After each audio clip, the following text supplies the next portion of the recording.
Hi, this is Mike with Airstream Adventures. Today we're going to take a look at our signal boost switch.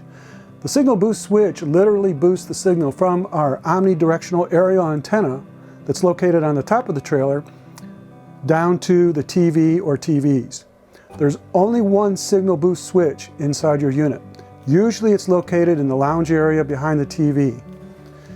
In this case, that's exactly where it's located at, behind the TV, on a faceplate that has a little black button switch on it with a green LED.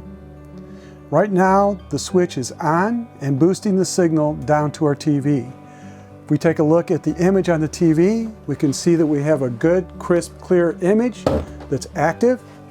If we were to depress the little black switch and extinguish the green LED, you'll see that the image freezes and eventually goes to no signal. And if we turn the switch back on by depressing the little black button, illuminating the green LED, you'll see that the image, good, crisp, clear image, comes back on the TV. Thank you for watching our video. For more information, please visit us at airstreamadventures.com.